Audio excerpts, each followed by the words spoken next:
Shri SAIRAM. I offer my loving pranams at the lotus feet of Mother Sai. Revered elders, sisters and brothers, on the 51st edition of Samarpan today, we extend to all of you present here a very warm welcome on an otherwise rainy weekend that Mumbai has been thirsting for. We are delighted to have amongst us the guest speaker for the day, Sri Biseswar Prusty. Brother Bishu Prusty, as is lovingly known, is very popular amongst the Radio Sai followers across the globe, thanks to hosting numerous programs. Some of his live programs include Outside Inside, Deep Inside, Bhajan Tutor, the Vahini Satsang, and also conversation series like Fleeting Moments, Lasting Memories, Tryst with Divinity, etc. And for those of you, a few of you who might not have followed Radio Sai so keenly, I am pretty sure the session today will serve as inspiration for us to go back and subscribe to the channel. A few notes about the speaker. Brother Bishu originally hails from the state of Odisha. He joined Swami's school in Puttaparthi for his higher secondary education, that is 11th and 12th, after which he did his bachelor's and his master's degrees from the Sri Biseswar Institute of Higher Learning, graduating in the year 2000. Post his graduation, Swami sent him to work in a software firm and get trained in hospital information systems. As you might recall, it was around the time when the Sri Sathya Institute of Higher Medical Sciences in Whitefield that had just come up. Thus, Brother Bishu was the first student chosen by Bhagawan to serve at this hospital.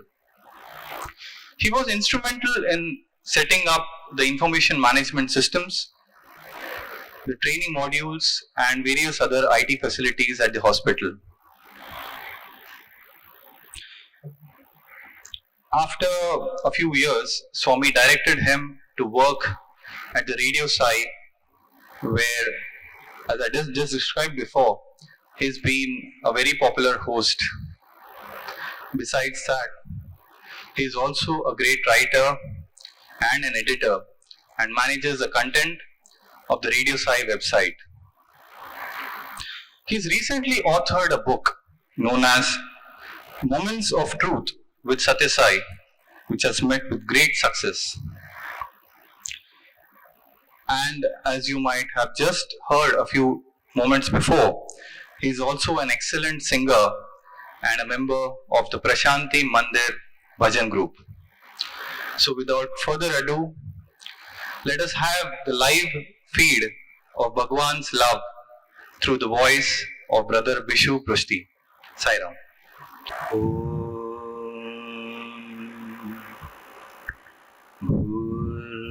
Bhuvaswaha Saviturvarenyam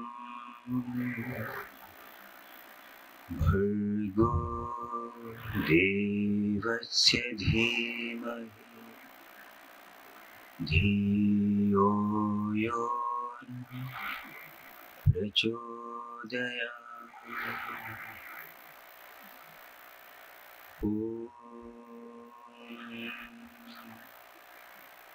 Shanti, Shanti, Shanti. I offer myself at his lotus feet with all humility, all love, and all gratitude. Respected elders and my dear brothers and sisters, a warm and loving SAIRAM to all of you.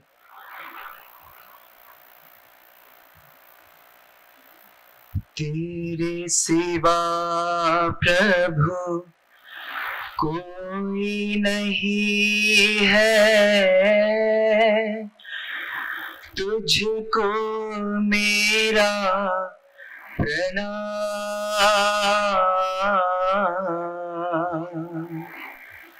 तुझको मेरा प्रणाम ओ साईं बाबा, तुझको मेरा प्रणाम। मुरली मनोहर आशा न तोड़ो, दुख भंजन मेरा साथ न छोड़ो, दुख भंजन मेरा साथ न छोड़ो, द्वार खड़ा हूँ मैं दुखियारा, द्वार खड़ा हूँ मैं दुखियारा, सुन लो मेरी पुकार ओ साईं बाबा, सुन लो मेरी पुकार, सुन लो मेरी पुकार ओ साईं बाबा, सुन लो मेरी पुकार. So it was the most challenging phase of my life. At the same time, the most charming one.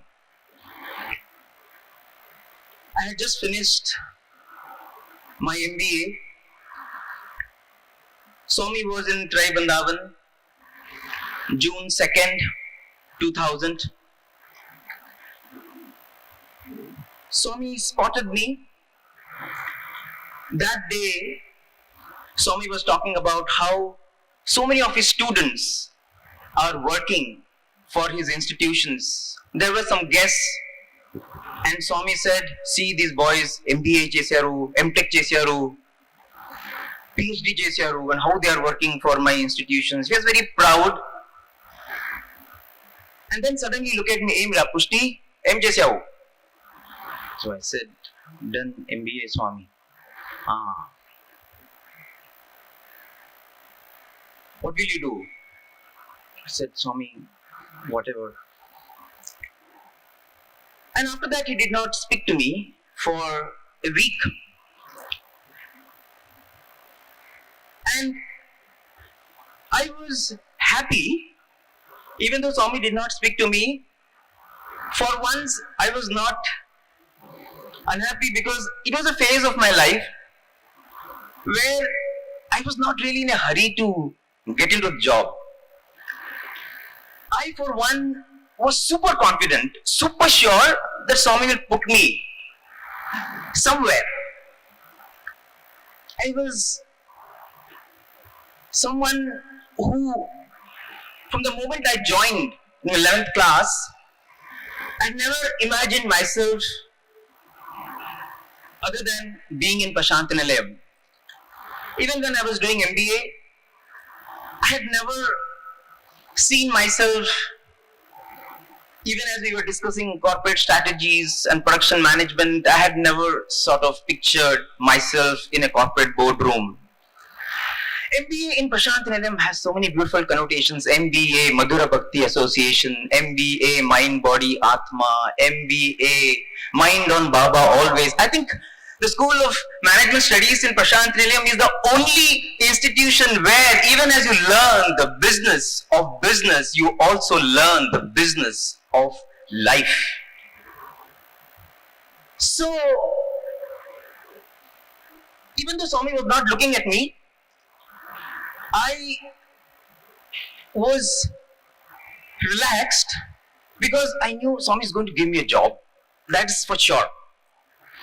Let me take this time, before we again get into a job, let me take this time to read, let me take this time to catch up with everything that I could not do during my college days. I was someone who was always very keen about academics because once during the undergraduation day, Swami asked what grade you got. And I said, oh great. He was so happy. He was maha thrilled. He told me to take Namaskar. So I thought I should never miss that chance. Any time in the future of my student career, if ever Swami were to ask me what is your grade, it should be an O because one Namaskar was guaranteed. So that was sort of the focus during the student days. So now you've got the time. So I wanted to do a catch up with a lot of reading, wanted to do many things. And I was actually trying to hide from Swami. I was actually trying to be as inconspicuous as possible. In the Trai sessions, I would sit somewhere behind. I would sit in the central hall, somewhere between the crowd. But suddenly, after 1 week, Swami spotted me, June 9th. Hey, kya karta hai? I said, Swami, whatever you say. Chudu, तुम्हारा brother देखो, पुट्टावर्ती में काम करता है. He is looking after the accounts. You work in the Bangalore hospital. You look after the accounts there. I said, okay, Swami, whatever you say. And I, just as I had expected, I knew he's going to put me somewhere, and it just happened. Not even 1 week for me to really relax or breathe. I said, okay, if this is what you want, Lord, fine. So Swami came back to Prasanthi Nilayam, and just a few days after that, suddenly one morning I get this call, Swami is waiting for you. I go to the interview room, and already there are plans drawn. In fact, even before I went to the interview room, someone was there, one of the elders in the trust. They asked me to sit at the bhajan hall door, and they told me, you're going to go to the Bangalore hospital. I said, okay, yeah, that I knew. Then they gave me the IT vision of the hospital. And when I looked at that, I was so perturbed. I was like, I don't know. How can they ask me to do information technology? I have no background. And like you're telling me you're going to sort of be the IT head of the hospital. I was like, I don't know anything. I don't know what is front end, what is back end, what is software, what is hardware, what is soft in software, what is hard in hardware. I had absolutely no idea. Everything was hard for me.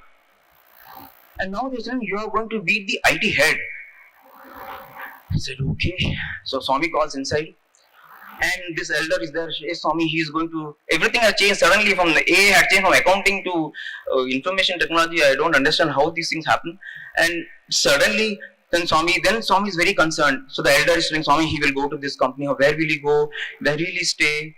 What will he eat? Swami, like a mother, very concerned. Kya hoga? Like, you're taking away my boy. How will he manage? And after all that, then Swami came and Swami put some money in my pocket, and just like a mother would do. And then he gave me Pad Namaskaram, gave lots of vibhuti, and all the time looking at the elder, take care of my child. Huh? And so I came out of the interview room, and I was not even given even 1 hour to pack up. I remember actually that day I washed all my clothes. I didn't even have proper pairs. Actually, I put all my wet clothes in that plastic bag and I went to Vrindavan. That is how hurriedly he sent me to Vrindavan.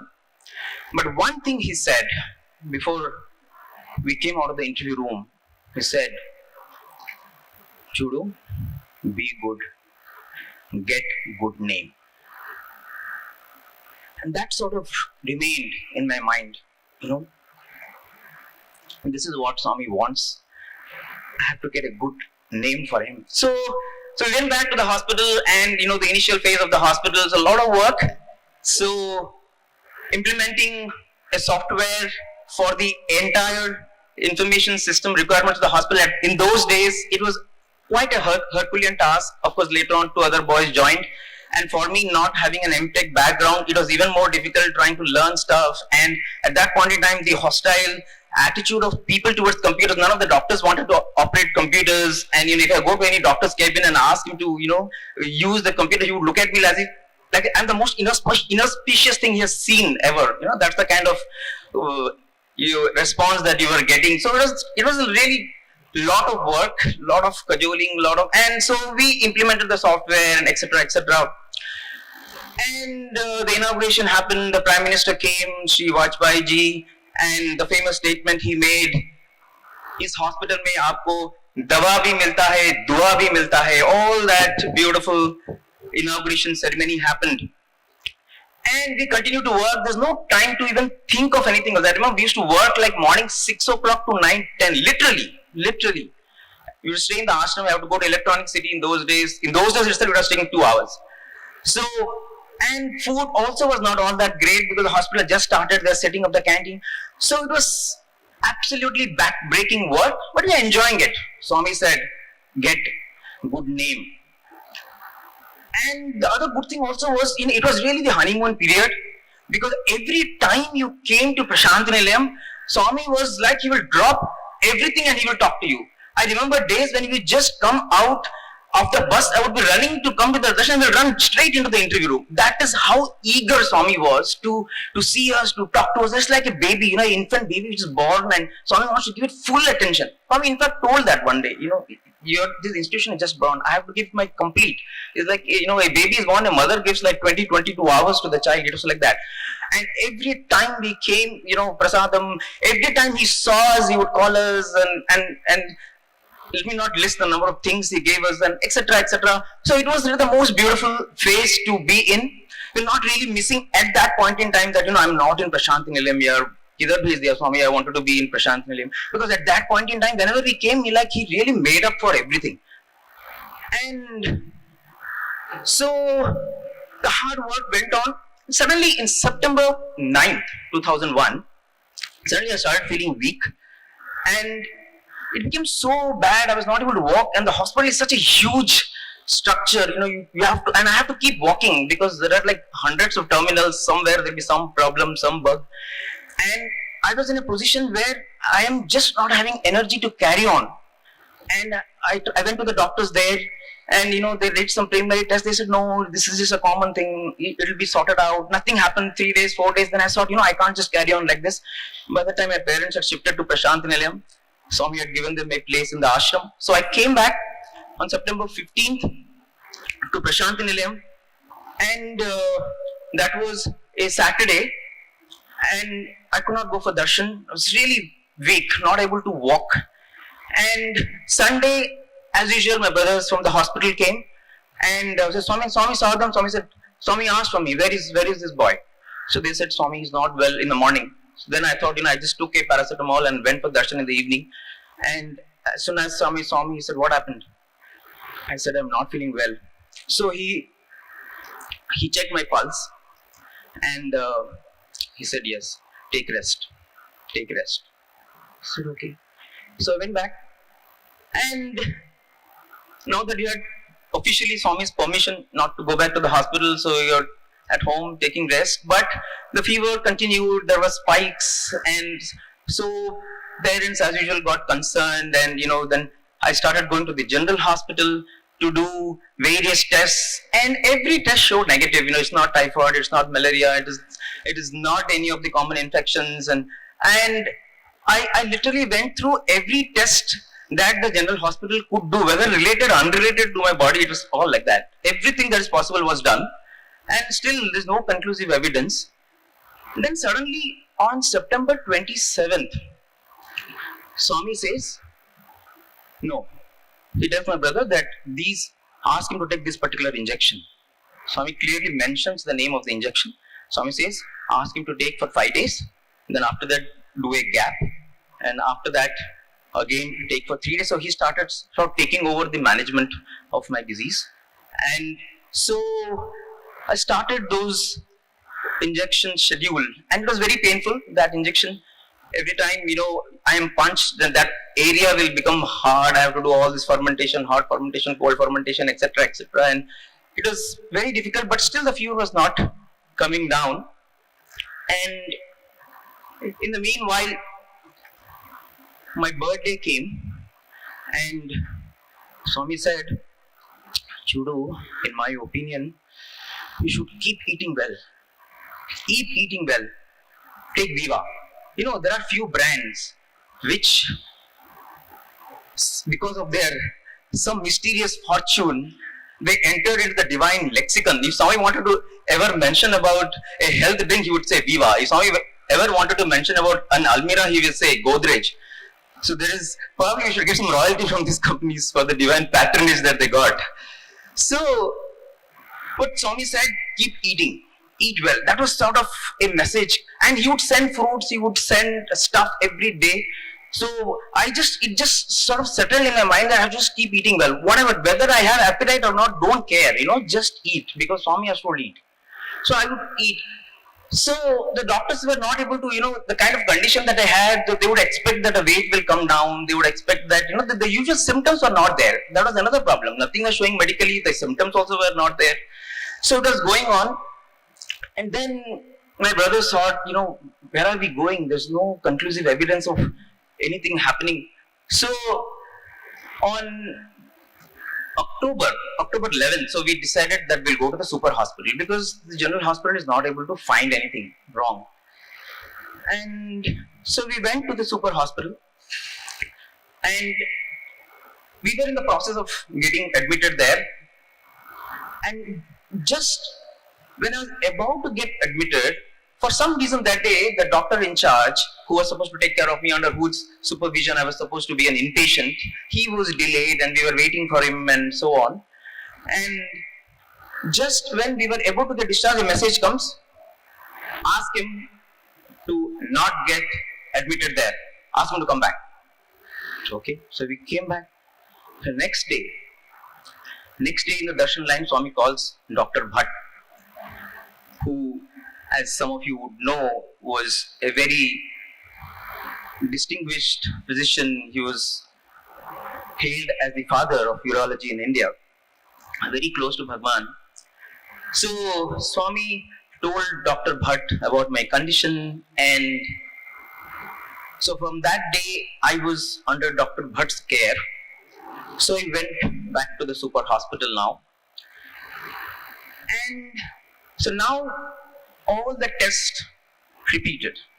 Now Dr. Bhatt started his own battery of tests, and I remember it was the most grueling time, because I was almost feeling like some guinea pig. Every test that is possible was being done on me.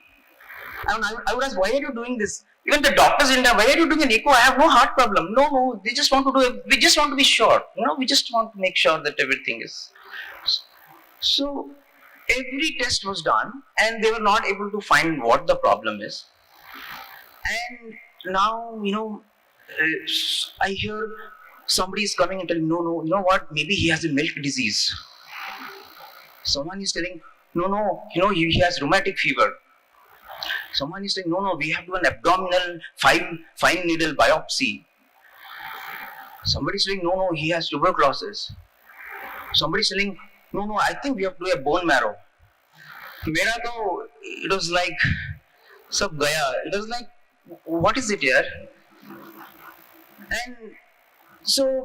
And then I remember, they don't have to do one. So CT, every possible CT scan was done. Then MRI was done. And in those days, I don't know, the MRI machines used to make so much noise. Actually, first of all, when you go undergo an MRI, I don't know, probably the MRI machine is so much advanced now. In those days, you have to go into this claustrophobic environment, and as you get in there, it will be freezing cold. And then, as the machine starts, it will make also, it's like some earthquake happening all around. So you have to survive that whole situation.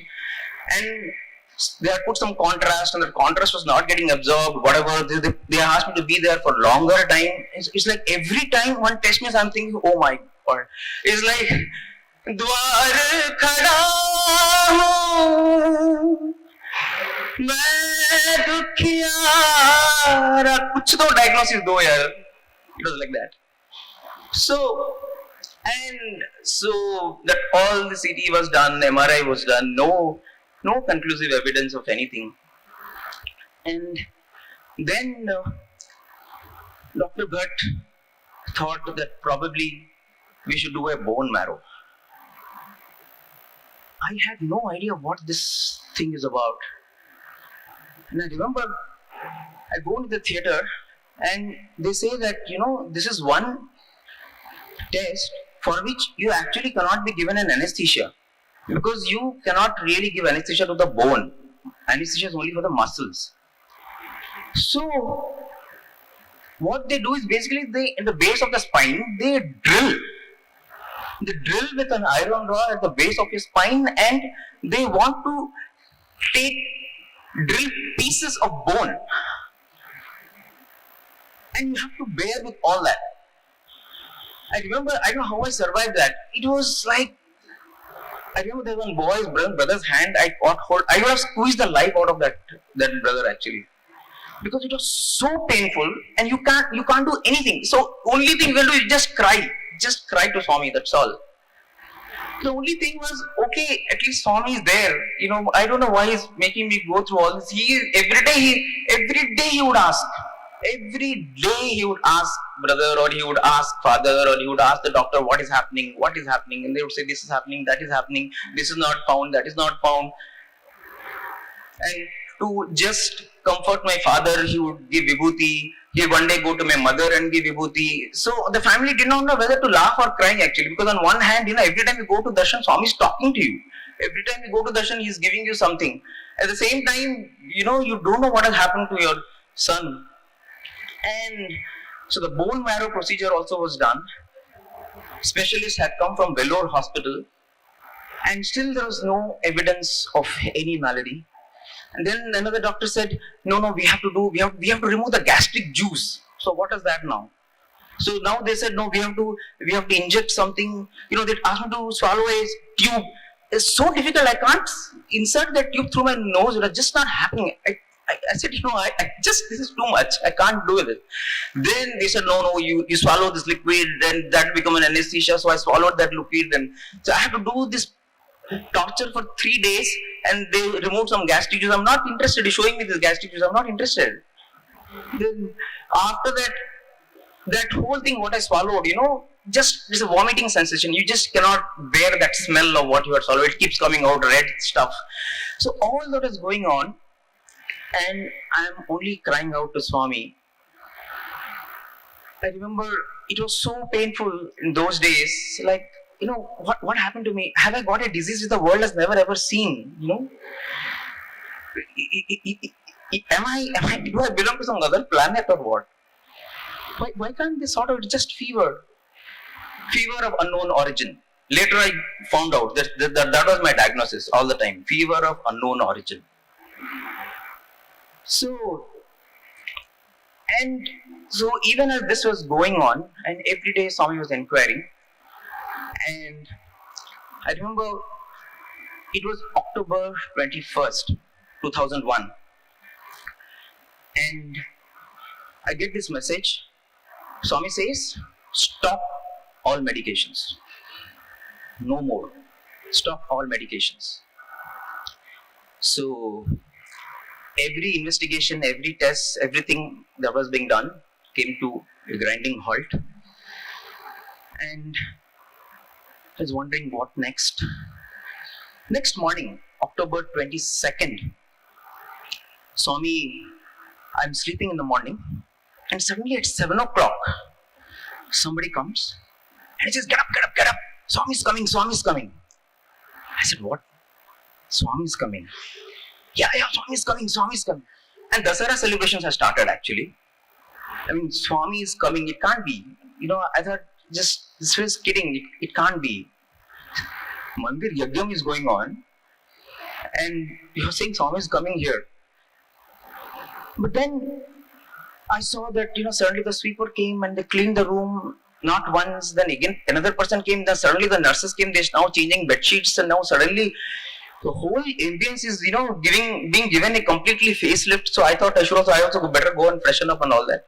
So I finished, and then I saw that now suddenly a chair is being brought in, a carpet is being brought in. I thought, oh my God, really? Is it really happening? Still, I thought, no, yeah.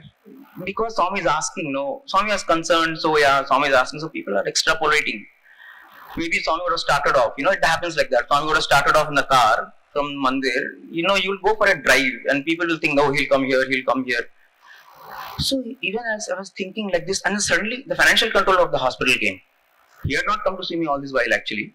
Suddenly he came and he started inquiring. Then suddenly the nursing superintendent, everybody is coming to my room now. And I thought, oh my God, really? And I was sitting there, even as thinking what is going to happen at 7:30 in the morning. Suddenly the door opens and comes in this orange ball of smiles. Swami is like smiling. He is like absolute in bliss. And he came and he changed the environment completely. Full smiles. He came first. He came. He checked me. Fever, no fever. See, it's only 99. Who said fever? There is no fever. There is no fever. Then he created vibhuti. He put it on my forehead. He patted on my back and all that. And then he comfortably sat on the chair. Then he said, so what fever? There's no fever. No, Swami, sometimes the fever comes and goes. Swami, spikes are there. Swami said, it's all thermometer. The thermometer has fever. Why don't you check that thermometer? Every time you check this fellow, there's no fever. I'm telling you there's no fever. Okay, Swami. And then, okay, what else? Then, just to divert topic, though, Swami, we are taking care. Swami, no visitors, board we have put. Board. Only board is there. Everybody keeps coming. Every now and then somebody keeps coming. You don't follow only. Okay, Swami. And then he started creating vibhuti and he spoke and he completely changed that whole mood. And I remember my vision of that day is only through a screen of tears, because I don't know whether to laugh or cry actually. I never ever imagined that he will actually come to the hospital to see me. I mean, who am I? I'm actually, even during my student days, I was absolutely an average fellow doing nothing exceptional. During my student days, I couldn't even stand and speak 2 lines. I could not even sing one bhajan in proper shruti. Nothing I could do actually.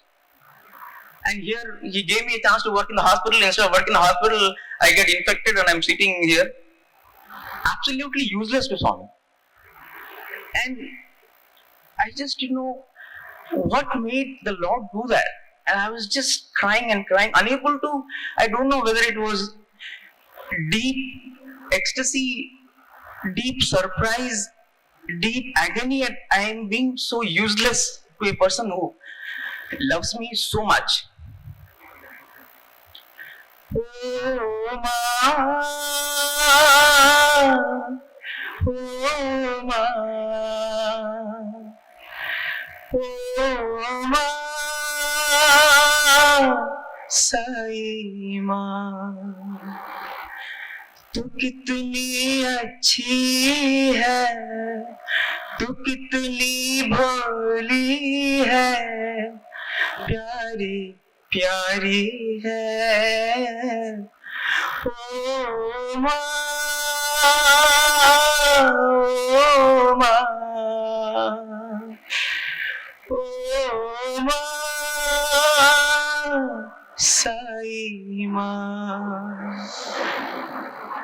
कि ये जो दुनिया है, ये one है कांटों का, तू फुलवारी है, ओ माँ, ओ माँ, ओ माँ, साई माँ. When adversity strikes you, keep the faith. When adversity strikes you, keep the faith. Don't curse your fate. He will shield you. He will lift you. He will recreate you. When adversity strikes you, never ever curse your fate. Keep your faith and be assured that He will lift you, He will recreate you, He will shield you. And that is what that day God drilled into me so strongly. And even as Bhagawan went, everybody is talking about this visit of Swami to the hospital. And Swami was looking, as he finished the trip, Swami was looking for Dr. Bhatt. And Swami was waiting to talk to him before he went down the lift actually. Swami could not see him. And then just in a matter of few hours, I get this message that Swami is sending you to the Vellore hospital. I said, why? No, you have to go. Dr. Bhatt will take you. You have to go to the hospital for Vellore. And from the heights of ecstasy, I just dropped to the nadir of despair because I didn't want to go anywhere. Okay, whatever, Swami, if you have to die, I will die in your hospital. I don't want to go to any other hospital. I don't know. First of all, I don't know what condition I am, what disease it is there. I don't know who will see me there, what they will do. I don't know. It's all strange, Swami. Here, whatever I have to go through, I will go through in your hospital. I don't want to go. I don't want to go. I kept praying, I don't want to go, Swami. But the message came, no. Swami has told Dr. Bhatt, take him wherever you want. Come back with a diagnosis. That's all. Take him wherever you want. You come back with a diagnosis. So Dr. Bhatt was someone who had actually started general surgery in the Vellore hospital right before India's independence time. And Swami wanted Dr. Bhatt to accompany me. He arranged the car, he arranged the driver, he did everything. And so we started this journey right that day, afternoon. It was a very difficult journey given my precarious back. And we reached night sometime. Next day, again, that whole process, I had gone through this 10 days of torture in the general hospital, all the tests, 12 days of repeated trauma in the super hospital of the tests, and now the whole thing again started in Vellore hospital. Now the team of doctors, now they have come their ideas and they want to do the investigations, they don't want to see the previous reports, and your teams and teams of doctors, they kept checking, coming and checking. In fact, the person who was supposed to take over as the director of the CMC Vellore, he also came because Dr. Bhatt was there, everything was happening, and they also checked everything. And I hear these conversations between them. No, he's fine. Everything is fine with him actually. Everything is fine with him actually. And I am someone who used to always eat, as I told you. Even when I went to the super hospital to get admitted, Dr. Bhatt Swami told, eat well. That was one thing, like eat well. So I used to always do that. And so I go there to the Vellore hospital, and again all the tests, and nothing they can find, and don't know what to do. So 24th morning, another team of doctors come. They check, and about lunchtime, there was one radiologist along with a group of doctors. And even as you were checking me, and the security check had happened, like a health check of my body, every limb, every organ, a million times. Now this person comes, and then again he started checking everything. And then suddenly he found some node here. And he said, yeah, there is some growth. And then all the doctors said, yes, it is there. It is there. So what does that mean? Then they said, no, we have to do a biopsy. We have to do the procedure. We have to take it out, and then we will know what it is. And Dr. Bhatt actually wanted to get me admitted, and he actually wanted to go. He had actually brought clothes for only one day. And then, but he asked Swami, and Swami said, no, ask him to stay there. Come back only when this fellow has a diagnosis, that's all. So, once that was diagnosed, once they found that, then they said, we have to do the operation. And for that operation, They said, all the theaters are full, we cannot do it right now, it will take time and all that, maybe 2-3 days and etc. etc. It's a very busy hospital. And we were just reconciling to that fact. Then suddenly I'm having lunch that day and a call comes, okay, suddenly one operation got over quickly, they want to operate you right now. So I finished, in the middle of my lunch, I finished that and I was taken into the operation theatre, wheeled in there, and the procedure happened. And then they said, okay, the results will come in Monday. So 26th was the result date. And so now there were two options. So what it could be, they said, it could be lymphoma, it could be cancer, or it could be tuberculosis. And, or I thought maybe I will have some other disease, we never know. So then a lot of tension, what it is. Then finally,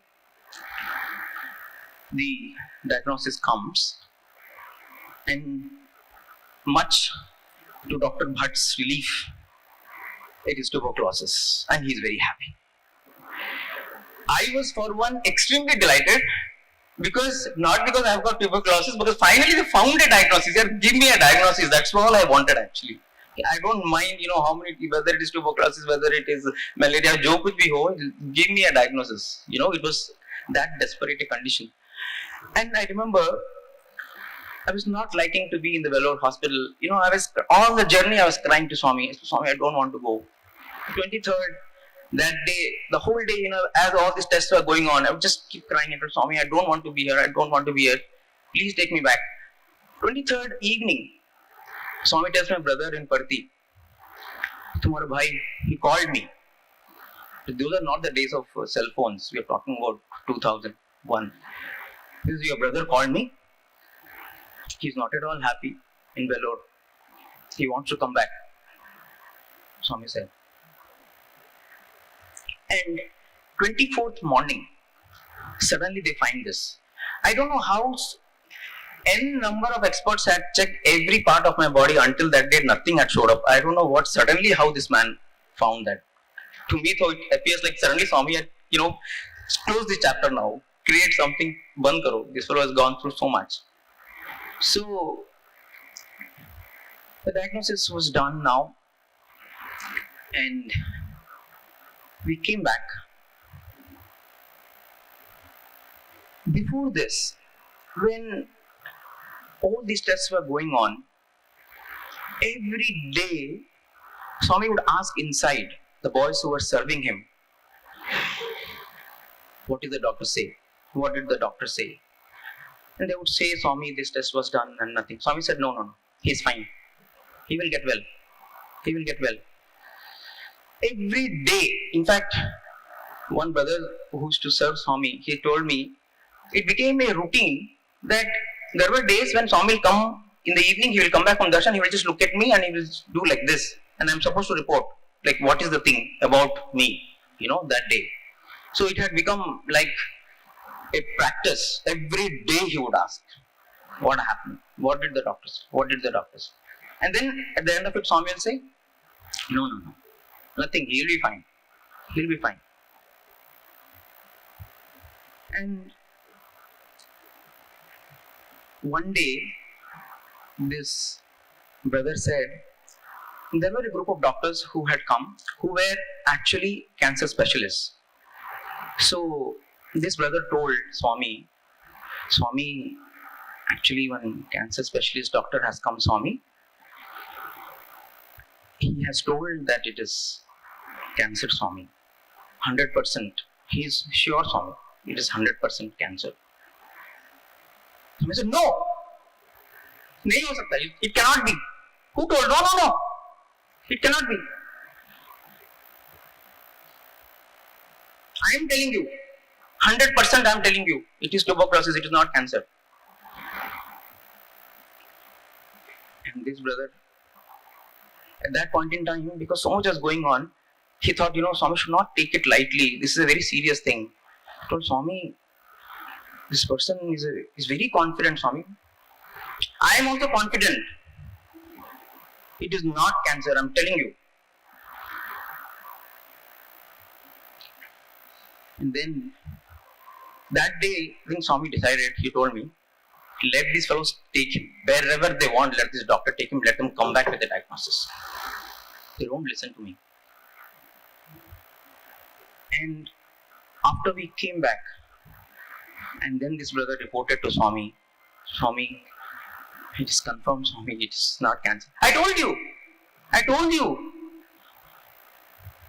Swami, very sorry, Swami, at that point in time, I didn't know, Swami, in my ignorance, I persisted. It's okay. What can you do? Doctors tell like that. You people don't want to believe what I say. For you, always doctors are important. And then Swami said, when I am there, how can cancer be there? When I am there, how can cancer be there?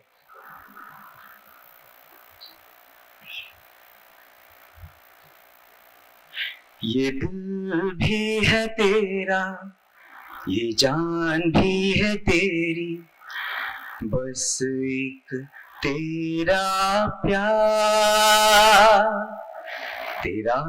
प्यार पाकर, गमों को मिटाकर, ये कहता है दिल बार बार,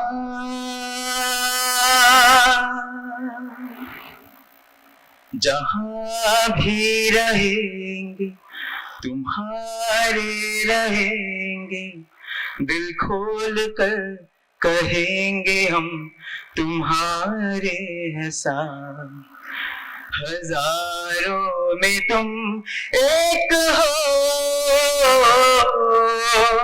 लाखों में तुम एक हो, बहारों में तुम ही तो हो, हर नजारों में तुम ही तो हो, तेरा प्यार पाकर, गमों को मिटाकर, ये कहता है दिल बार बार, तुम्हें रात दिन साई चाहेंगे हम, बदलते हर मौसम में चाहेंगे हम, तुम्हें जान दे हम, तुम्हें प्राण दे हम, हो कुर्बान तुझ पे तो फिर भी है कम, तुम्हें जान दे हम, तुम्हें प्राण दे हम, हो कुर्बान तुझ पे तो फिर भी है कम, तुम्हें रात दिन साई चाहेंगे हम, ये दिल भी है तेरा, ये जान भी है तेरी, तुम्हीं से हमको प्यार.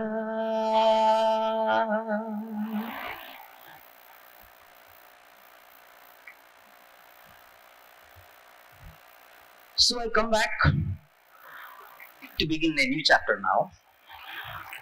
It's not that I'm cured, I just got a diagnosis done, that's all. So we came back and Swami had left instructions that as soon as I come back, I should join the general hospital. But Dr. Bhatt, who had taken care of me, been there with me, he was very keen that I join the super hospital, so that tussle was going on. And finally, I remember one morning he came out of the interview room and he flashed, I've got it. You're going to go to super hospital. I said, okay, fine, whatever Swami wanted, whatever Swami wants. So go to the super hospital. And now, you are asked to take this battery of drugs. So many drugs in those days, 5 to 6 drugs every day you have to take. But then Swami started insisting that no, he has to take that particular injection. And Dr. Bhatt, for one, was not convinced about it. Like, as per medical science, it didn't make sense. So he would come and tell me, see, Swami is telling to take this injection, but you know what, actually it's not needed. I have checked with so many experts and all that. And then he said, you know what, then one day he came after 2 days and he said, see, I have found one alternate. This is okay.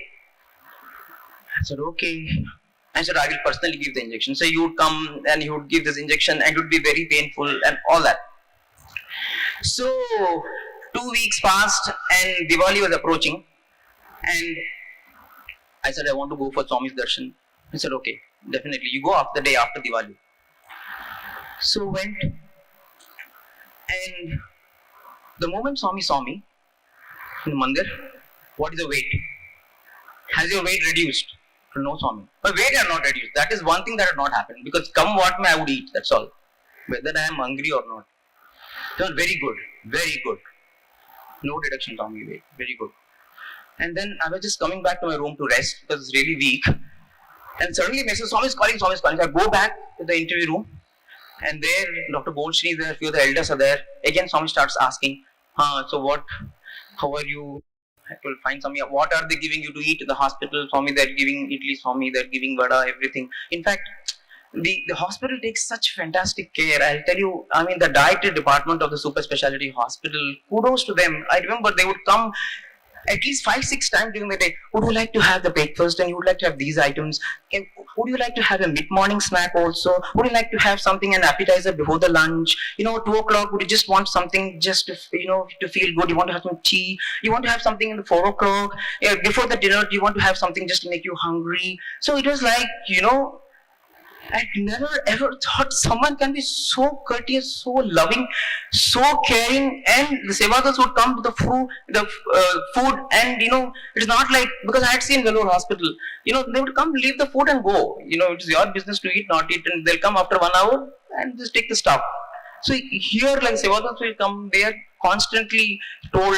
So one day I remember the Sevadal, I had not eaten one thing. Immediately the news went to the dietary. Immediately the dietitian came. What happened? Why did you not eat this? Did you not like that curry?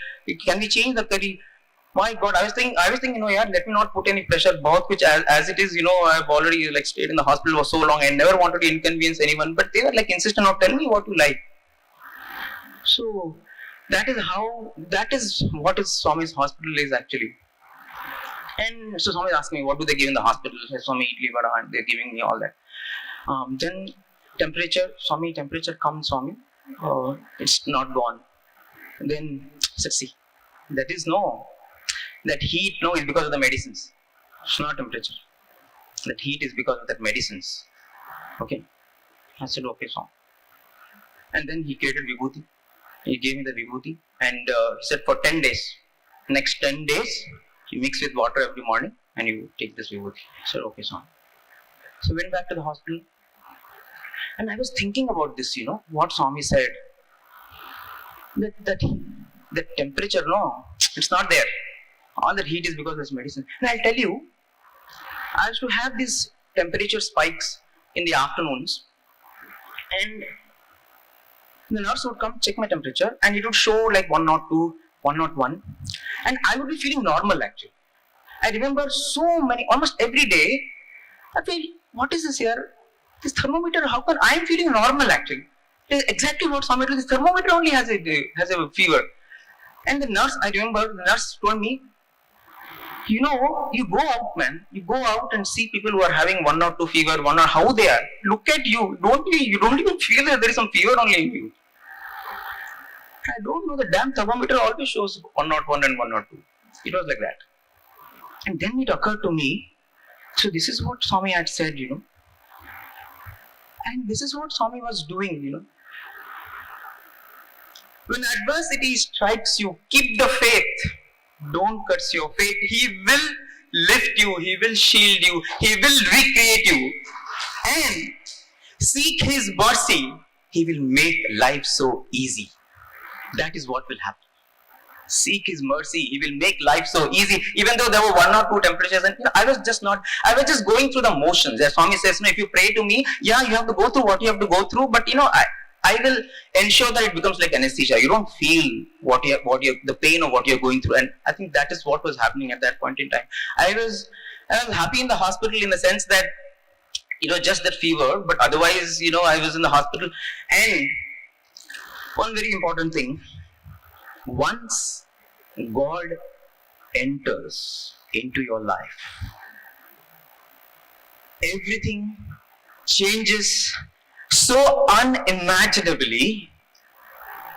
Because once Swami came to my room, to the hospital. After that, I was something else in the hospital. So everybody used to come. After that, everybody knew about me. Every day the joint director would come. Every day the nursing superintendent would come. The whole ambience changed. And, the way I was being looked after, it's not that others are not looked after, but there was always something, Swami has come and seen this boy. So the moment God enters into our life, we become a VIP. We become a very inspired person, because we are not ordinary anymore. We are not ordinary. We have become extraordinary because He has decided to step into our lives. We are no more an average person. Whether you realize it or not, whether you recognize it or not, you are touched by Him. So you are something out of the ordinary, and you will remain that exceptional person. You are no more a very important person. You are a very inspired person. You have to lead a very inspiring life because you are touched by someone who is the colossus of inspiration. And so the fever was coming and going. He was not bothering me actually. But 3 weeks down the line, something else happened. I was finding it very difficult to actually eat. All these drugs, they were doing something to my stomach. So one brother came, who was working in the hospital, old student. He said, yeah, it happens, the side effects of all these drugs, you get acidity. And so he told me, don't drink water when you're eating the meals, don't be on empty stomach. He gave me so many rules and all that. So I was trying to follow. But still it was like it would take me 1.5 hours to just eat a little bit. I was just not able to take the food in. I have to take, little, I have to gulp and I would wait. Okay, don't drink water, take little rasam, somehow send it inside. So eat something, then walk. Still, I was not able to finish little food. And Swami wants me to eat well. But, I'm just not able to take the food inside. It was becoming so difficult. And if I coughed, that's it. It would become complete chaos. And so that whole thing was going on. I'm just not able to eat and survive, actually. And the dietary are doing what they can. And I remember one day, the dietary food came little late. The Sevadal change was there, November 30th. And unfortunately, the Sevadal delivered my food in some other place. And by the time the dietary department found about it, it was quite late, about half an hour, 1 hour late. I was thinking, and I used to not eat anything between meals because I used to feel I should keep myself empty so that I can finish the food. I used to feel very sad if I had not finished the food. They prepared with so much love, I want to eat everything. And Swami has told me. But that day I was empty stomach and the food came little late. I had the food, but after that, I don't know, there's some feeling of something getting stuck. There was one air bubble which was stuck in the stomach, and it was excruciating pain. I was not able to even move. It became so difficult that there was a phone. They had given me a phone, but I was not able to even do like this to go to the phone. Absolute. If I made any movement, it would be like excruciating pain. So what? I could only shout. I was just crying out to Swami, Swami, Saram, shouting. Nobody came. After some time, a nurse comes, and then she says, "Okay, start walking and this and that." So somehow, with a lot of difficulty, I remember after eating, I was trying to. It reduced a little bit around night 11 o'clock. I walked for an hour in my ward in my room. And somehow slept, and I thought, okay, thank God, hopefully tomorrow morning it will be not there, and I will, be able to manage to eat at least. And to my horror, I wake up in the morning and another bubble is there. And I'm like, oh my God, I can't handle this, I was crying again. And every morning my dad would call. So he asked me, how are you? And I said, I was not that bad, but that very thought that this was there was like, it was traumatic.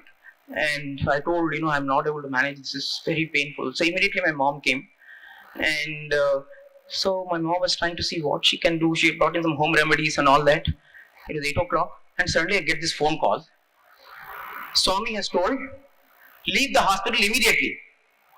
Pack your bags. Swami is told that the hospital food, the environment is not suiting you. It is not good for you. You leave immediately. Swami is sending the car. You should immediately means you should leave right now. Ask mom also to come into the car. Come back to the room. That's all. Generally, this discharge process will take at least half a day, 4-5 days. The whole procedure. I was like, it all happened lightning speed because Swami's car had already come and said, go back.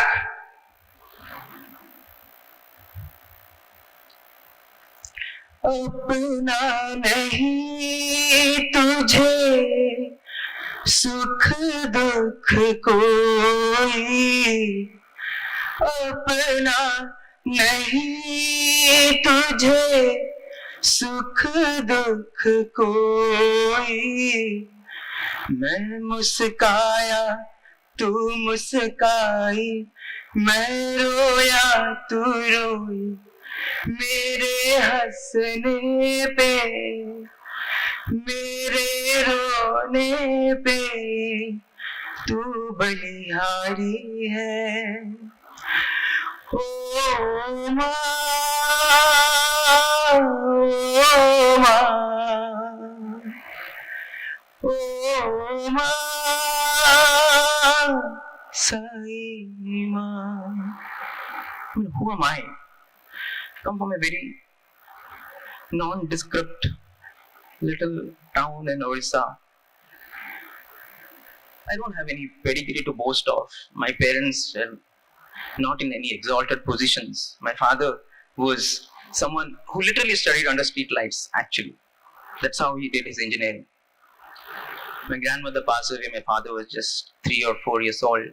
My grandmother used to stitch leaf plates, and that's how she brought up my father. It's not as if, my grandparents came to Swami in the 40s that Swami feels very grateful to us and Swami has to do all these things. Who am I? It's not as if I had some great talent. I have, something that I could really do for Swami. Absolutely zero. I was absolutely useless. So we come back. And then, so Swami was relieved, I was back. And once we came back, Swami said, start these injections. Swami has all the time, start these injections. These drugs.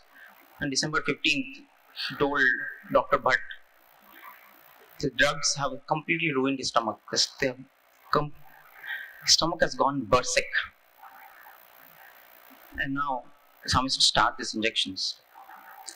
And so now I was supposed to take these injections in the general hospital. Dr. Himadri started taking care of me. And Dr. Himadri was someone who would do exactly what Swami says. So Swami said, give this many injections. So that's how we started. And every day Swami would inquire, okay, did you take the injection? How are you going to the hospital? I really didn't want to, the family had gone through so much because of me. I didn't want to cause any inconvenience to anyone. So I would just walk, no problem. General hospital, I would walk. No. Don't walk. Go in a vehicle. And then, after a few injections, then suddenly asked, he stopped the injections after 10 days. And then he was showing like this, did you take the injections? Did you take the injections? And until that time, I would never take the injections on the arm because they would say, no, it is very painful, don't take it on the arm. So it would always be on the thighs. But twice Swami referred to it and Swami said, did you take? So Dr. Himadri got the clue and he said, maybe Swami is referring to this. You want to try that? I said, yeah, sure. It's actually more convenient for me. So we tried that. And I'll tell you, I didn't have any pain actually. I had no pain in the arm. I said, why did I do all this? Why did I do this all the while? When adversity strikes you, seek His mercy and see how He makes your life so easy. When adversity strikes you, keep the faith. Don't curse your fate. He will lift you. He will shield you. He will recreate you. Seek His mercy. He will make your life so easy. And so the injections continued in the general hospital. And after a while, December 20th, I remember, Swami came darshan. In those days, I used to go for morning darshan. And sometimes he would ask, actually, it was such a beautiful time. As they say, the best of times and the worst of times. I don't know what was, but there's nothing worst actually, because every day he was talking. I had never experienced that kind of love. All my student days. In fact, after Diwali, I remember, I came for birthday, 2001 birthday celebrations. That morning, there was this convocation ceremony the previous day, and that year there was no drama. There was actually only Qawwali songs. 2001, Mr. Shivraj Patil was the convocation chief guest. And on the birthday morning, I remember, how crowded Mandir portico is on a birthday morning. There are cakes and everything, all the office bearers, all the guests. On a birthday, on the Guru Purnima, you will not find even an ant space to crawl. For an ant, you have to crawl in the Mandir portico. And fully crowded. And the birthday, Swami finished the morning darshan. And he came to the portico. I was sitting in the bhajan hall. And Swami comes and he looks out for me, and I was like, oh my God, Swami, you remember me? Today you don't have to remember me, Swami. You have so many people today. The whole world has converged. Forget me, Swami, no need. Don't think of me today. Done enough.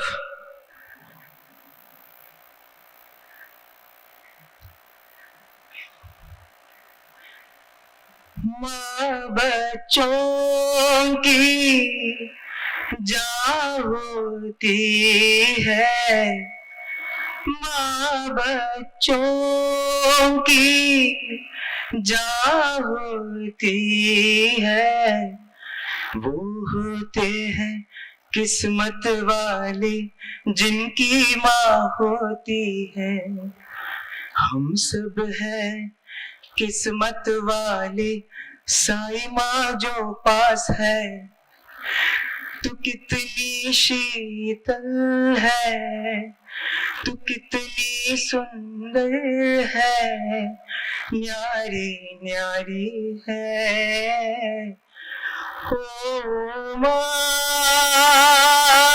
ओ माँ, ओ माँ, Sai Ma. So December 20th, as I have to sit there every morning darshan, every time he would see me, then there will be a twinkle in his eye. And if he is distributing some apples to the doctors, he would just throw one at me. If he is giving any clothes, he would definitely, whether I am eligible, not eligible, even if he is giving to the doctors, he will give it to me. Even if he is giving to the SAIRAM students, he will give it to me. Anything, if he saw me, he would do something. And one day I remember, December 20th, nobody was there. Swami finished the interview session. He came out and he just put his hand inside my neck, inside. Long ago, during my Korea trip, Swami had given me a chain, Mother Durga. So he removed that chain. Today I feel, there was again a prophetic, he really wanted to embolden, he wanted to give me that Shakti probably of what I was to go through in life. One thing that I have seen in life, there is nothing in life which is random. If I am speaking today, if you are listening today, this is not a random event. There are so many things that you could have done today. There are probably someone who didn't want to come today and he has come, and someone who wanted to come and he could not come. But nothing is random in this universe. Everything functions in tandem with what the universe wants to teach us. The universe all the time is preparing us. It is giving a clue to what we are going to go through. We have to be alive to those signs from nature, from destiny.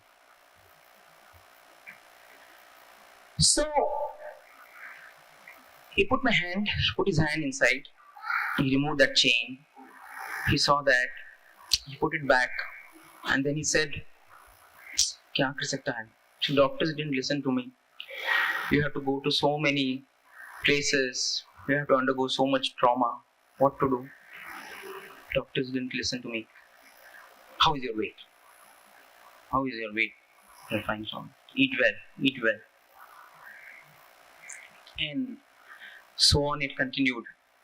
I remember sports meet morning, early morning, Swami is going to the ground and I had just gone to have darshan. I thought I'll just see Swami and come back. The moment he sees me, he says, "Now get in. So like, I was part of Swami's procession actually. I went in the car behind Swami and first time, I was not a VIP, not a student, no talent, nothing. As a sick child, I'm walking behind Swami's procession actually. You seek His mercy and see where He takes you and how He makes your life so easy. And after that, Swami went to Vrindavan. He came back on February 6th, 2002. And as soon as he came back, the first question, "What is the weight?" And I said, "Swami, 65, Swami." "How much was there previously?" "Swami, it was 60. Good. And then he said, "What to do? You have to go through so much." Doctors didn't listen to me. And then he said, "Do one thing. Now, don't take injections. For another 10 days, no more injections." Then he created Vibhuti. He gave the Vibhuti. And as he was giving, with a beautiful smile, he said, "Dekho, now new blood has come. All old blood has gone off. New blood has come now. He will lift you. He will shield you. He will recreate you. When adversity strikes, keep the faith. Don't curse your fate. He will lift you. He will shield you. He will recreate you.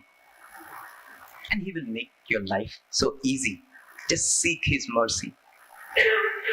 So on the journey of my sickness continued. I'll have to pause that here because after 44 injections, I had to take another 40 injections, and that's a different story.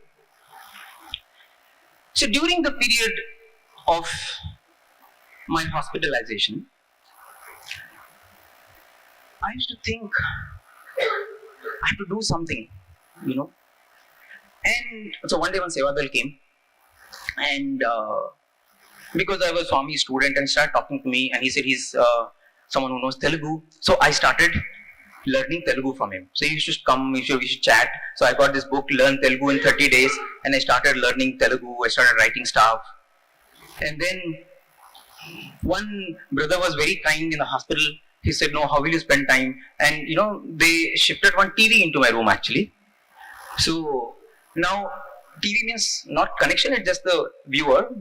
You put cassettes, VCR in those days. And so he got me all Ramayana and Mahabharata cassettes. So every day I had like a very packed schedule in my hospital, actually very busy, because from morning I have to finish first Rudram, then I have to do Lalita Sahasranam, then I have to do this one 108 times Mahapunya mantra, then I have to do this, then I have to see 2 hours of Mahabharata, and then I have to think about that scene, whatever I have seen, I have to ruminate, I have to I have to meditate, and I have to derive the lessons. What is why did the Pandavas do like that? Why did Arjuna say that? Why did Krishna say that? Was my whole exercise every day. Very busy. I was really doing a lot of contemplation. And in the evening, when a brother would call, I would give him full essay of why that scene, why did Shukracharya say like that, in full. So I was completely immersed in ensuring that I don't lose even 1 second of my hospital. Build this Punyam bank of chanting and all that. At the same time, build the Jnana bank. Try to understand why all this is happening, what is happening. And so that was going on. And I remember after that, once I was discharged and I came back home, so I had time, and again restless, I have to do something. I had nothing else to do except, help mom in the kitchen cutting vegetables. I thought, if I just keep cutting vegetables, I'll become a vegetable. Yeah, I have to do something. So I started I had read a lot during this period. So I said, let me do something. And I started writing.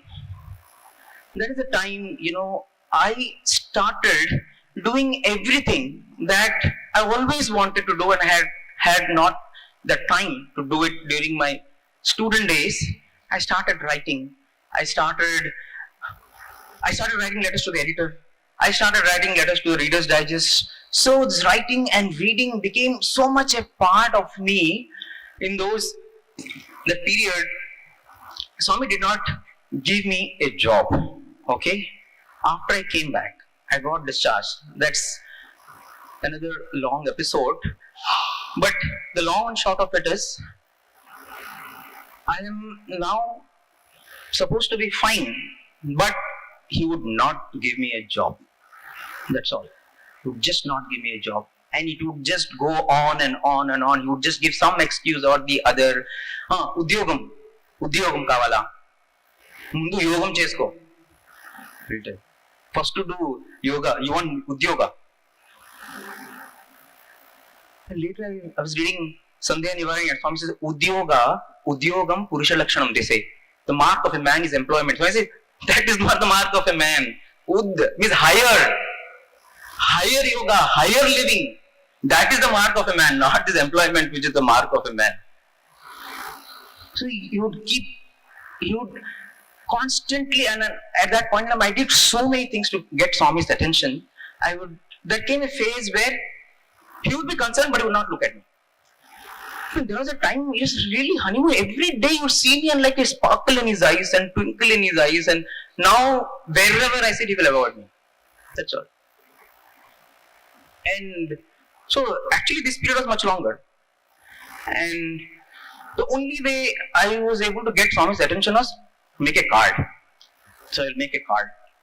And then I will put some pictures of me and Swami together in Kodaikanal. And I would stand up and and if I raise myself and I show the card, he will not look at me, but he will be interested in the card. So I will take the card. And I'm like to tell Swami, you know what, once in a while, earlier we were actually so close, So it was, but he would not talk to me. He would not do anything. And that went on and on and on. For the 2 years after that, every day I came back from the darshan crying, and I would just go and slump into the bed and cry, Swami, please, I want to work for you. Please give me the chance. Please give me the chance.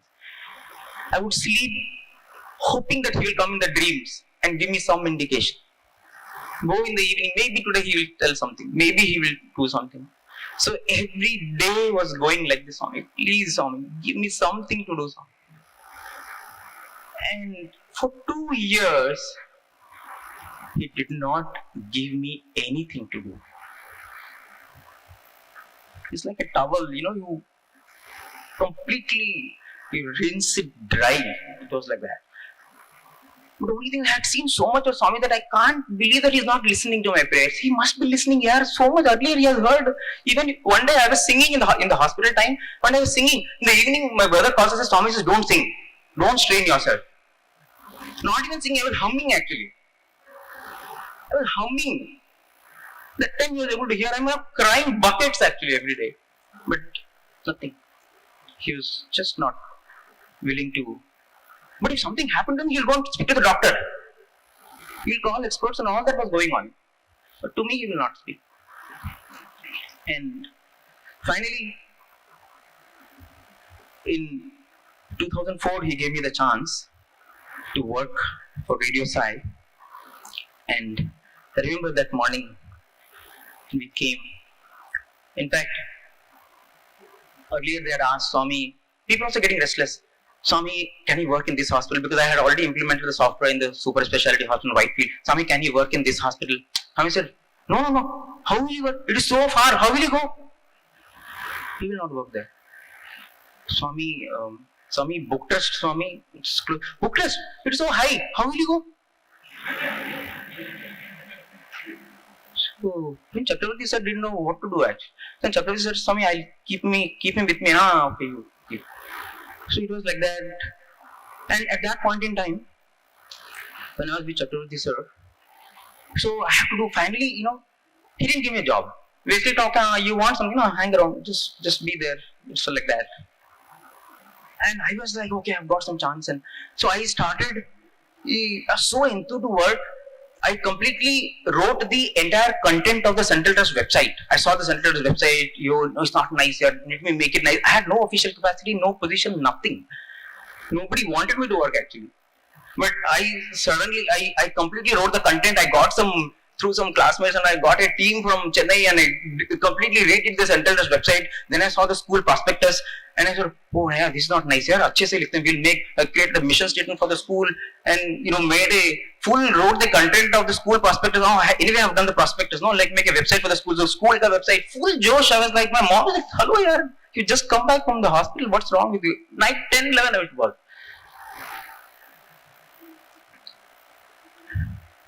Why I'm telling you this is, when adversity strikes you,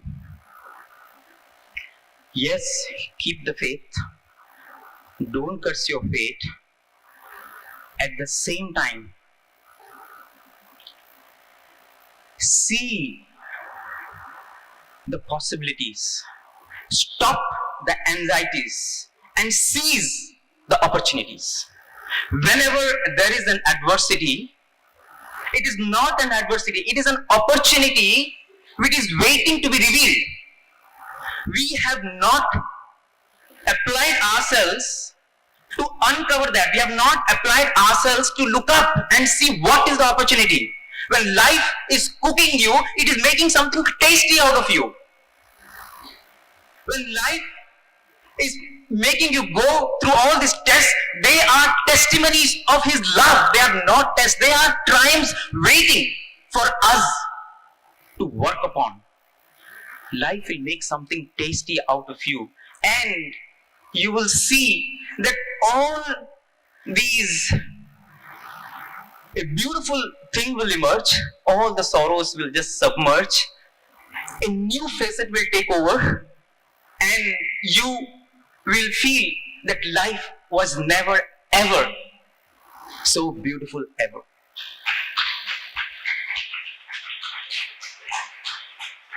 And that is what I learned. It was during those 3 years, though at that point in time I didn't have the full realization of this, but I didn't want to waste a second. I wanted to apply myself and do everything that I can. And finally, in December, when Swami gave me the chance to work in Radio Sai, and I remember that morning he came and he was smiling, and he told me, take namaskar. Didn't speak that day. Just everything was done in the interview room. I was told to sit there, you are going to join. And he just came to me. He gave a very mischievous, bright smile. I took namaskar, said, go and join. And today when I look back, those 3 years gave me everything. It prepared me in full for what was to come. When I joined Radio Sai, I just seamlessly became part of the team because I already was doing everything that someone in Radio Sai would need. I just joined Radio Sai and I became the editor of the journal actually. Because I was doing all these things at that point in time, when you're going through adversity, I think it is so important whenever we are going through adversity. See, deep learning comes out of deep pain. And once the deep learning is complete, the deep pain becomes deep gain. We have to look up when there is pain, because the fruit of pain is pleasure. Fruit of pain is happiness. The fruit of pain is something very beautiful. In fact, these times, if any tragedy happens, because I've gone through so much that I feel, no problem, something very beautiful is going to happen actually. If there is something not going right, Swami is cooking something for me. Swallow your food and it becomes nutrition. Swallow your pain, it becomes inspiration.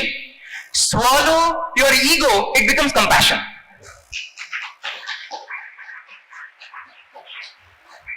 Every time we get a pain, we have to swallow it. We will become an inspiration.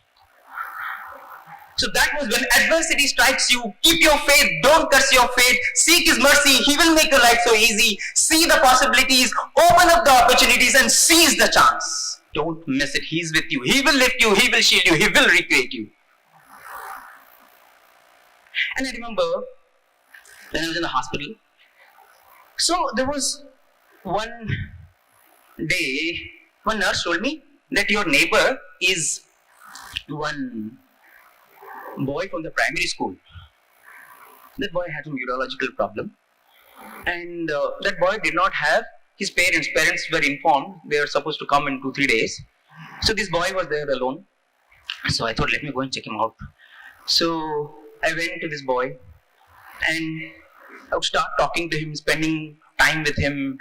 And then I thought, let me bring him to my room also. So I would bring him to my room.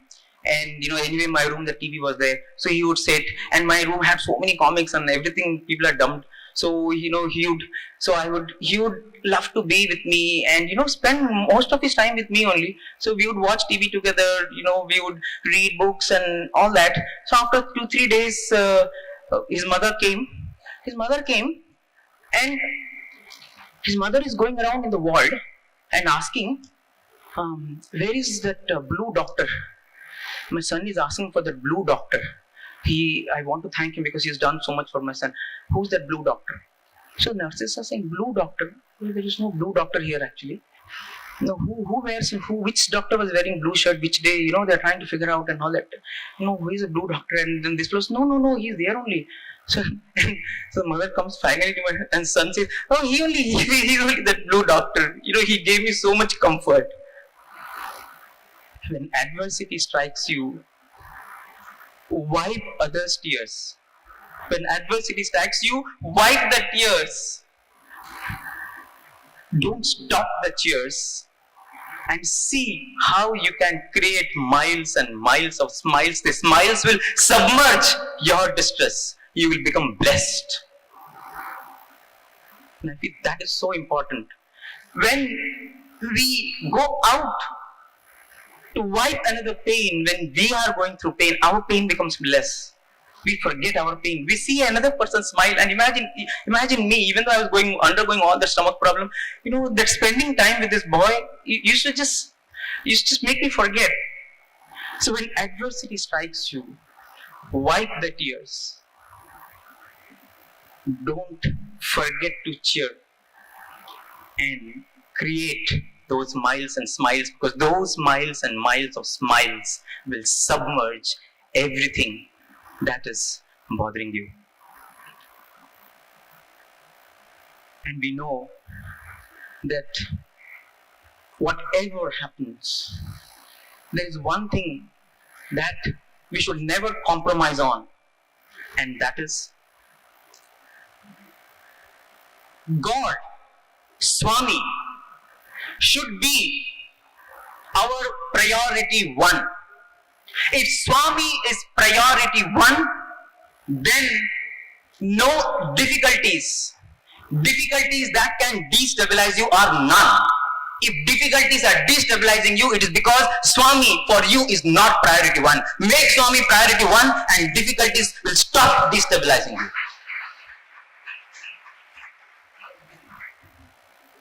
Most of the time we postpone God in our lives. We postpone God in our lives, and our lives gets postponed. I remember a doctor who wanted to serve in Swami's hospital. I finished this degree. In the last 5 years of Swami's life, when Swami is 91 to 96, that time I'll come and serve in the hospital.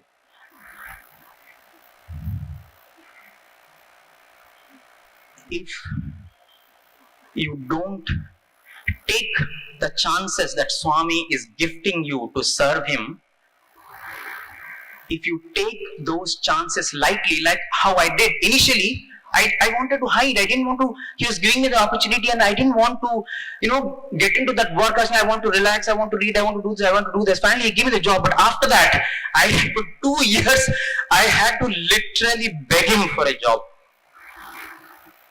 Every time, if you are getting a chance to serve, don't take it lightly, because it will come back on you very heavily.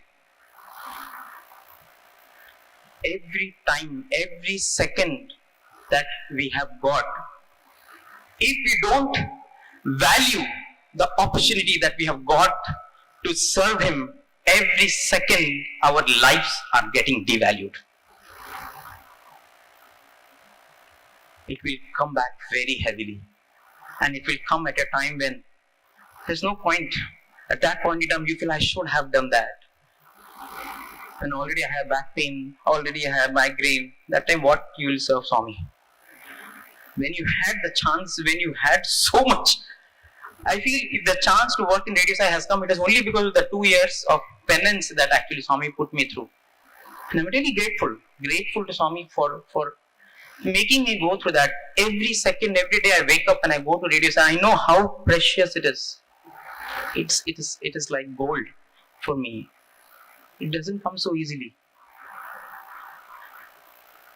I used to always think during my student days, how can I make my life unique? I think, okay, if I go out and I would work, in some company, I would be, probably in 10 years, I would become a product manager, and 15 years maybe a vice president, and then I would think, okay, so I would go in this flight of fantasy, and okay, where I would be, okay, with time I would be some vice president, I would be some, so I would feel, okay, what big difference have I made to the world? I'll be again one more person who has some product to sell and trying to do something and trying to sell something. What is the big deal? There are enough number, hazaro companies are there, hazaro vice presidents are there. What is the big deal?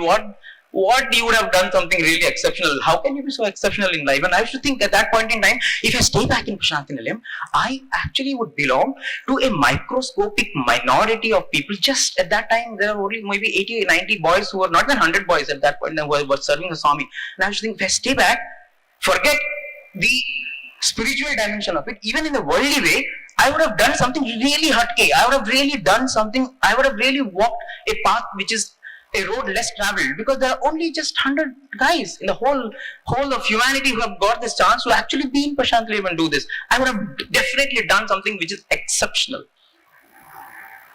That was the thought. Apart from the chance that you get to see Swami every day, you get to see the mystery, the beauty, and the uncertainty of Swami every day, and everything else can wait. I can 10 years later also I can go and earn that $1 million, but I cannot get back even 1 second of that moment with the avatar. No amount of money, nothing in the world can give me 1 second that I've lost with the avatar. Avatar's time is limited. You lose it forever. The chance to work for him is also like that. You lose it forever. You can go and enjoy, you can go and seek all the other thrills that you want in life, but if you miss this, you've lost it forever. And he is not different from his message, from his work. So, I feel what is very important is, let us have Swami as priority 1 in our lives. If Swami is priority 1, difficulties that can destabilize are none. भगवान बिना कोई अपना नहीं, भगवान बिना कोई अपना नहीं, हरि नाम बिना परमात्मा नहीं, साई नाम बिना परमात्मा नहीं, हरि भजन बिना सुख शांति नहीं, हरि नाम बिना आनंद नहीं, प्रेम भक्ति बिना उद्धार नहीं, गुरु सेवा बिना निर्वाण नहीं, गुरु सेवा बिना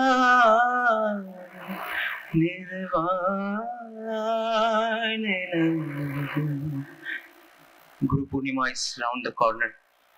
The only path for nirvana for us is to seize this chance. Make the most of every second that He has given us. And I'll tell you this out of my experience, whatever little. Seek the kingdom of God. Everything else shall be added on to you. You have to experiment this. You have to experiment this.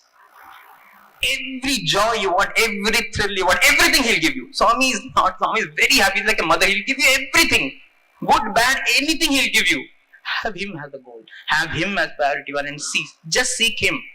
Everything He will give you at the right time, in the right moment, in the best way, in the most memorable way that it can ever happen. Let's make this Guru Purnima a time when Bhagawan becomes the only sole goal of our lives. Thank you so much. SAIRAM.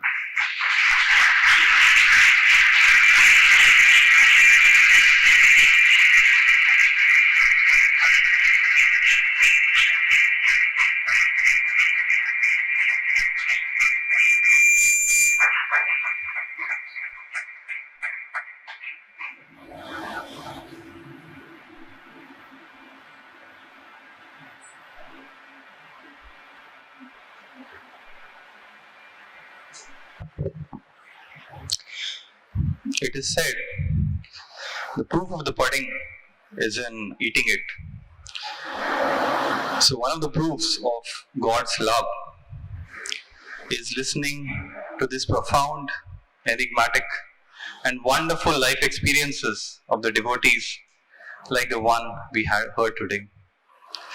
As Brother Bishu said, when adversity strikes you, keep the faith. And these experiences that we heard today in the Samarpan sessions are one such source of inspiration to keep the faith. Brother Bishu, Dharmakshetra today is indeed blessed to have you speak today. And thus, I'd like to invite Sri Nimish Pandya to come over and hand the token of a love with Brother Bishu Prusty.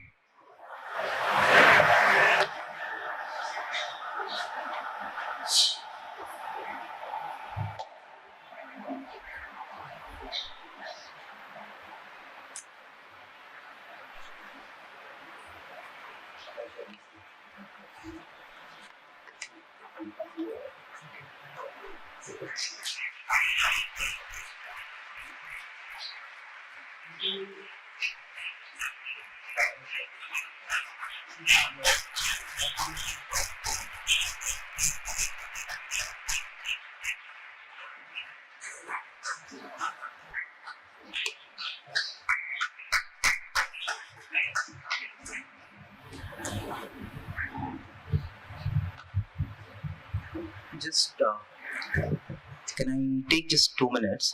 I just thought I will take this opportunity to also apprise you of few things that we are doing in Radio Sai, because one, you can make use of these if you have not yet discovered them. Second, you can also very much be part of this, because as we do Swami's work, it is not that we can anything ever do for Bhagawan. I think Nimish Pandya sir knows that the Sathya Sai organization has grown not because the Sevas have worked. Everywhere you go, you actually see that Swami has already done his homework. Swami is already there. Somebody is already worshipping Swami, and you go and then start, oh, okay, there's a devotee there. Abhi idhar samiti shuru karte hain. So it is like that. So in Radio Sai, we started this Radio Sai Bhajan channel. I have a poster here. So probably some of you are benefiting from it. So every morning we upload on the Radio Sai Bhajan YouTube channel a bhajan of Bhagawan, and along with it a video. The idea is Yes, every morning we start with Swami, seeing Swami, listening to him, and also standardize the bhajan singing across the world. Every bhajan, so much of thought is gone into how that bhajan should be sung, try to go back to the original tune and maintain the sanctity and the purity of the composition. Similarly, if you are watching the Radio Sai main YouTube channel, you will see that the rate of our video production has increased in the last 4-5 months. Since December, we have a new director, Mr. Sundar, and he is someone who really wants that we should have like 1 million subscription. We are now 1.5 lakh subscription, which is good. But by 95th birthday, let us have 1 million people, listening to Swami, benefiting from his message. So that is the goal. So if you have not yet subscribed to the YouTube channel, because you will find fantastic stuff if you have not discovered this. Almost every day we are now uploading a video. In fact, if you have seen, we had done recently a Prasanthi Chronicle is a series where we are capturing the stories of every place where Swami has set his foot on earth. Every place. So we did a very beautiful program, a video on the story of Trahi Vrindavan. If you have not yet seen, there are any number of conversations, everything that I am sharing. Frankly, whatever I share today, Siddharth was so insistent that I should speak only about myself. I never really talk about myself. I generally only talk about somebody else's experience and trying to convey a message, but never actually I talk about myself. But it was only because he said, no, you have to talk about yourself. So, but you will find so many such stories.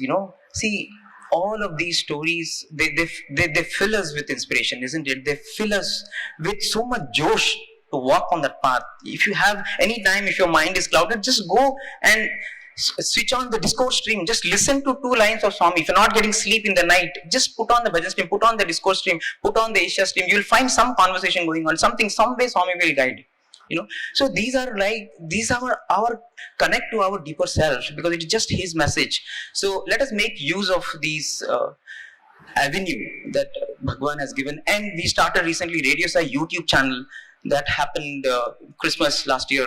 So every Tuesday we have 1 hour of program Sai Prem Vani in Hindi, and now so many people are joining it. So in case there is any of you who want to participate, in the production of these Hindi programs or in the Telugu programs, we are soon going to start even Tamil.